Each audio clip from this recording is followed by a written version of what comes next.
Greetings and welcome to another chapter of Does It Goth? And in this video, we will be talking about the history of the Gothic subculture, Goth subculture. Okay. And I know there's a lot of like mystery behind what it means to be goth. For all you baby bats out there, we will try to figure that out for you so you don't have to do it yourself. And then even trying to figure out the difference between emo, goth, headbanger, band of grunge person. So that's what we're gonna be doing today. Will, what's going on with you, man? Like tell us a little bit about your experiences with just being goth and just or your interest in goth, even if you are or are not goth. Well, essentially, my interest, or rather, the closest I've ever gotten to it, really, would be essentially be as what would be known as mall goths. You know, walking past Hot Topic when I was a teenager, essentially. I always liked the fashion of it, the look of it. I would later go on to like the music, but at the time, it was just, those are the scary kids outside Hot Topic. Again, I was a teenager at the time, so I didn't know any better. And it's crazy to think that, like, you know, and you can be introduced to the Gothic subculture at any point in your life. Don't let anybody tell you differently. I swear. Don't let anybody tell you differently. It doesn't matter. You're never too young. You're never too old. Exactly. I've been interested in the goth subculture for a long time, but I would identify myself as part of the metal subculture for a long time. You know, I didn't necessarily wear makeup or, you know, tease my hair up or even dye my hair black. You know, for a long time, I wore just your basic band t-shirt with some blue jeans. You know, I was a metalhead. But I mean, luckily on that front, as far as the dyeing your hair black, you already lucked out in that department with your hair being just naturally pretty dark. Yeah, it's pretty dark. It's like a super dark brown. You know, in the light, when light hits it, it turns like a reddish color. Right. Which is cool. It's not jet black. There's a little brown to it, but if you just saw you walking down the street, you'd be like, oh yeah, he's got black hair. Right. You know, and even with that being said about the metal culture and whatnot, you know, in metal, there's so many different types of outfits, so many aesthetics that you can get into. Oh yeah. But there's more in the goth subculture, and they go a little bit more intricate. You know. Yes, you've let me in on this. Like you've let me in on this detail that I always thought it was just because, of course, I know the subgenres of metal. Right. You know, I didn't know there were so many different subgenres of goth. If I'm not mistaken, to this day, there is 46 different subgenres of the subculture of goth. Jeez. Yes. You know, you got, and I'm not. So we have a lot of explaining to do here, right? Guys. And I will disclaimer for the video. I'm not going to get into, you know, what is a bubble goth, what is your vampire goth. Separate video for a different time. That is way too detailed for this one. Right. Basically, I want to just talk about, you know, where goth comes from, the origins and development of it, and just basically cap it off right there, just so we can all get a good understanding of what it means to be interested in the term goth. So without further ado, let's go ahead and jump right into this. So, okay. Goth at its core, no, don't let anybody tell you differently. Goth at its core is a music-based subculture, and it began in the UK. And again, right here, I'm not going to lie to you guys. Right here, I've got Wikipedia up because it's easy, okay, just so I can reference it. But it did begin in the UK during the early 1980s. With that being said, think about the post-punk movement. You know, or think about the punk movement, what was going on during that time and whatnot, and then what happened afterwards. Punks never went away. You know, punks always stayed. It's just morphed into different things. Yeah. You know, I mean, look at post-punk. You know, look at look at the goth subculture. Think about their music, like you know, all of it's very, very punky.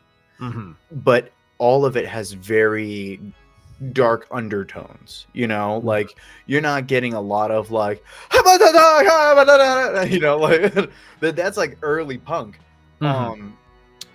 Goth, like, and the goth music, goth scene was a lot of like just super cool undertones, dark undertones, a Mhm. lot of again wearing a shite ton of black, Yes. and just taking what punk had introduced to the next level. You know, they Mhm. wear it with studs and whatnot, and then they were just like, okay, well, let's bring on a lot more studs, let's wear a lot Mhm. more leather, stuff like that. And One it thing I really, must say, not to interrupt you, but like when as far as going from that post punk into what goth is, it was seemed to be a lot more mellow, or like no, mellow is not the right word, I think but it's a good like word. I think that's a good what's word the for word it. I'm trying to think of here? It's like not so again. I'm trying to not say like subdued or mellow, but just like it has less energy. It's less frantic. Would be the way I'm trying to A hundred is the percent. way I'm Yeah. is what I'm trying to get at. Well, it was a from what I'm led to believe, it's a shift in mindset. You know, you Mhm. had the punk movement was totally anti like society. You know what I Yes. mean? Anti generalist broadness, like fuck all that shit. Or Mhm. we're punks, like I bet I gotta blah, blah, blah." You know, I just gotta block the mic just because it's Yes. loud. Much Um, appreciated. yeah. Uh, but when bands like Bauhaus and Joy Division, Susie and the Banshees started emerging in the early, even before 1980, but the early to late 1970s, Mhm. late 1970s, early 80s, you know, then we started getting into like goth subculture, and they do cite Bela Lugosi's Dead from Bauhaus as the beginning of goth, you know, Okay.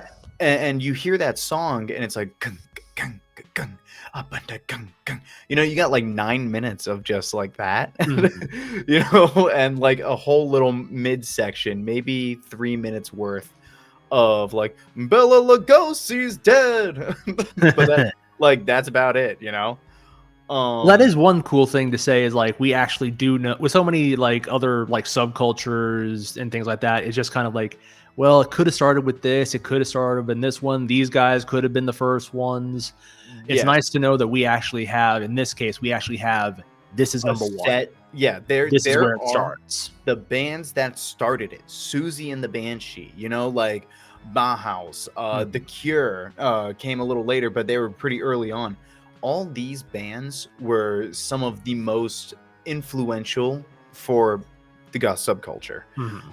Basically, and the elitist, right? Elite goths will be like, no, well, you gotta know, you know, like, and I'm over here like, okay, I'm trying to know. I'm trying to Mhm. know more and more every day so I don't Right. appease you. Really, you don't have to appease any elitist goth, No, okay? you don't. If you decide that one day you're tired of being a normie, you know, and you want to paint your face completely white and then look like Kiss, more or less. If you want to look like Kiss, you know. If that's what makes you happy, go for it. Right. And that's what I've learned is the gothic community is really accepting to people who are like baby bats. I would consider myself a baby bat. I'm not even going to front with you guys, right? Yeah. So from one baby bat to the next, or if you're an experienced goth, elitist goth, elder goth, then you know, like we're pretty accepting. Then like Mhm. no matter who wants to do it, like I mean, if there are we're gatekeepers in every subculture, no matter every what, single one. but Yeah. majority of the goth people that I've interacted with You ever run generally pretty chill. you ever run across like a Slayer fan? God. Yeah, you and I have both been there. Yeah, you know, like you want to talk about gatekeeping? Oh, There's but did you Slayer know that and there's Kerry King everyone else. right, you know, like Oh boy. and I think that's an important thing to address, you know, is like no matter who you are, what stage you are in goth, it's okay. And the more you learn, the better. You know, Mhm. the deeper you go, the better. Now, can you call yourself goth if you have not listened or are actively learning about the bands that started it all. I would say no, you cannot. And I'm not an elitist. Again, like I'm like a baby bat, to be honest. Like I recently have like decided to go full on into the gothic subculture. But with that said, like you have to be listening to the music, or at least be interested because at a the little bit. end of the day, it is a music-based subculture. So if you're not 100%. listening to the music of a music-based subculture, right? Then what? Then what? You know? I mean, I guess you could say you like the fashion of it, but that's kind of past the point, though. Right. And okay, so I want to hit on another thing. All goths are Satanists. No, that is false. But there has to be a reason why people think that, right? And there is. And I'll tell you what that is. Outside of the British scene, death rock that was developed in California in the late 70s, early 80s, became a distinct branch of American punk rock, right? But they were much more dark, very much so like goths, and they are essentially goth. But from what I'm seeing, acts like Christian Death, Community FK, 45 Grave, those guys were the pioneers of death rock. Death rock is also goth, you know? Okay. But a lot of those guys, you know, Americans, you know, us Americans. Of course, we always have to screw everything up. I wouldn't say we screwed it up, but I will say it gave a lot of people a bad taste in their mouth. Again, we have to think about when this was happening. Late 70s, early 80s is in California, where the media is heavy. The media sees all these people going like, yeah, fuck God. You know what I mean? And which is funny because I'm wearing an Exorcist shirt. And I'm a Christian, okay? And it's okay to be Christian and goth. For all of you religious individuals out there, but are also goth, it is okay. Don't let anybody tell you that you're a Satanist, that you're a bad person, that you're an anarchist, just because you like to wear a lot of black and wear some silver. You know, like that makes no sense to me why someone would categorize someone as evil by wearing a color. It's just the whole thing of they're afraid of what they don't understand. They don't understand why do you wear only black? Why do you listen to this music that is so dark? So they have to put a label on it. So they just lump it in with everything else that's bad. Right. Essentially. And with that being said, I think that's okay for people to think that of goth individuals. So long as the goth individual and that person who thinks that is willing to open their mind to the two sides, you know? I can see where you're coming from. That's cool, but here's where I'm at, you know? Boom. So, Gothic, do you have any questions, Will? Okay. But just to say that, though, of course, there are always going to be people who just don't want to have that conversation. Just...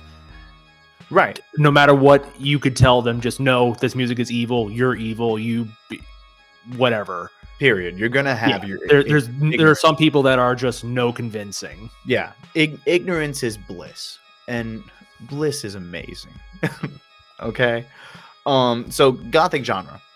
There are bands that have defined and embraced the entire subculture and formed it to be what it is today. Those bands are obviously Bauhaus. They were the very first. Early Adam and the Ants. You got The Cure. The Cure is amazing. You look up any and you right around here or here, you'll see a picture of The Cure pop up, and you can obviously tell these MFers are goth, you know? Right. But you listen to their music, and whenever I'm alone with you, you know, like that's not bad. Yeah. You know, that's some groovy music. Kind of catchy. Right. You got the Birthday Party, Southern Death Cult, Specimen, Sex Gang Children, UK Decay, Virgin Prunes, Killing Joke, and The Damned. Those are all, if you want to start getting into the gothic subculture, goth subculture, and like be able to identify as goth, then I would suggest listening to a couple of those bands and really trying to understand their history and what they were trying to accomplish with forming. You know, because I could form a band. You and I have been in a band multiple times. You know, but it doesn't mean we had a goal to lasting impact. Right. We were just trying to be rock stars. Yeah. You know. By the mid 80s, bands began proliferating and becoming increasingly popular in mainstream media, right? So this is the part in the timeline when everybody was looking at those elder goths and they go, actually, I kind of like that. You know, actually, let's also move this needle forward. Right. And so those bands are, and just including, it's not limited to, but the Sisters of Mercy, the Mission, Alien Sex Fiend, the March Violets, Exmel Deutschland, the Membranes, and Fields of Nephilim. You know, these bands are really, really good, and I've recently started really like going deep into listening to these guys. I mean, their sound is amazing. You know, and this is coming from somebody who identified as a metalhead, like where I was. I mean, my favorite band is Lamb of God. There, little character development for little host development. You know, my favorite band is Lamb of God, which are pretty far away from being goth. Let's be honest. You look at Mark Morton, you look at a lot faster, a lot angrier. Right. You know, and well, with that being said, can goth stretch into another genre? Okay, well, maybe not the music, but definitely the aesthetic. Bands like Motionless in White. Oh, absolutely. Bands like Marilyn Manson. You know, you look at these guys and you go, well, obviously they're goth. Well, yes, they are. But their music might not be. Their music is still metal. You know? Now, see, this is where it gets a little confusing for all our baby bats out there. Because goth kind of made its mark and then spread its way into so many other subcultures and other 100%. styles. Because if you wanted to narrow it down to exactly what is goth, which is kind of the goal, where it's what we're trying to tackle here, right? Is that it is those bands in that early to mid 80s. Yes. Like that is goth. Yeah. That is you might hear the word trad goth if you're looking at any other YouTubers. Trad goth, trad stands for traditional, and that's your basic like wear all black, white face paint, black eye makeup, black lipstick, you know, black hair teased up. That is trad goth, traditional goth.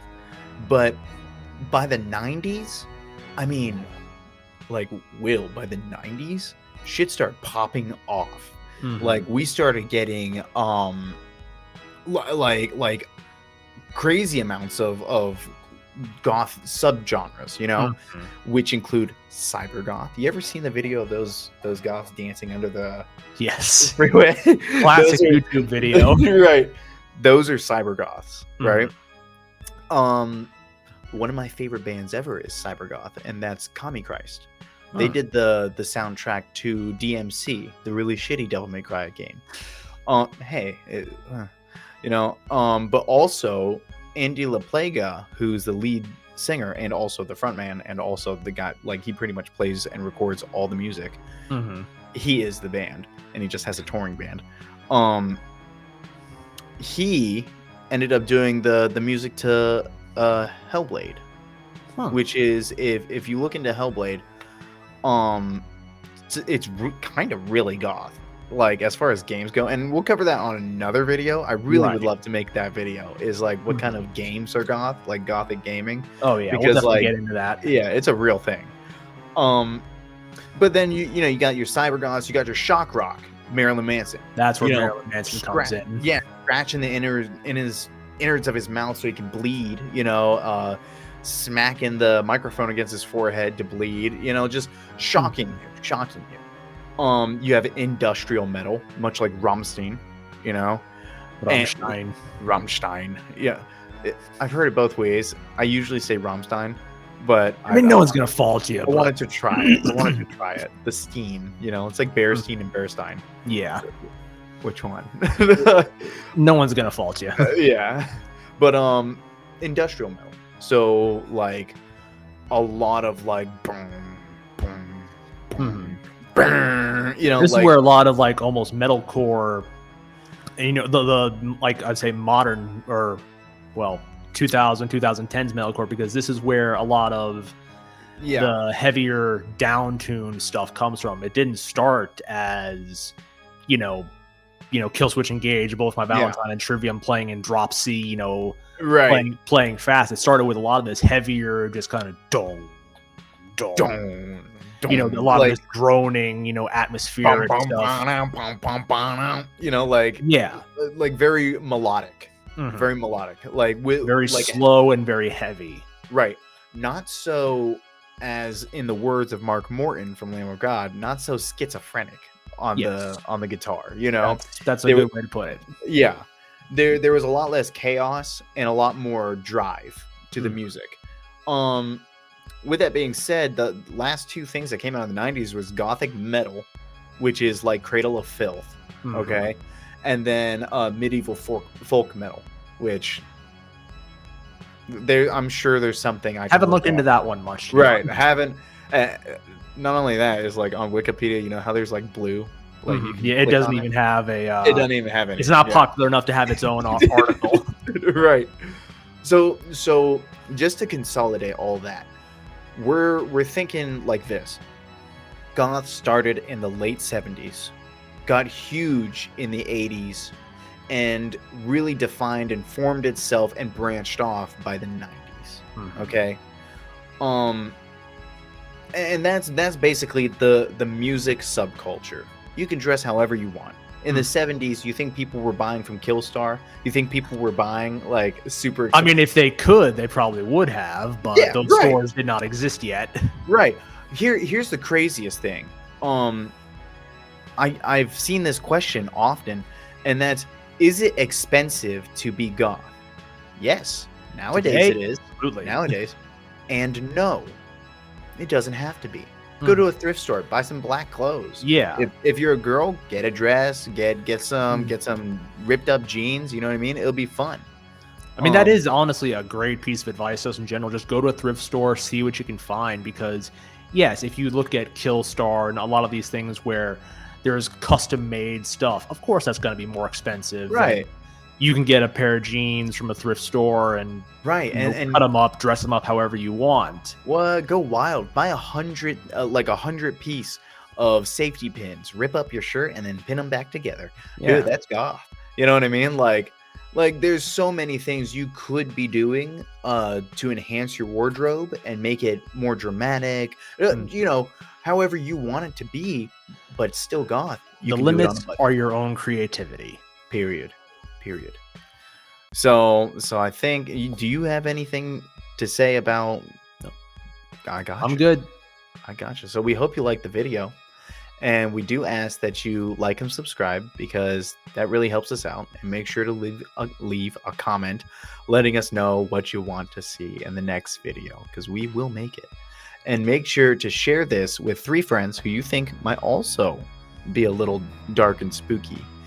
And a big thank you to our supporters. You guys are awesome. Every single one of you, everybody who comments, everybody who's just like, go, Does It Goth.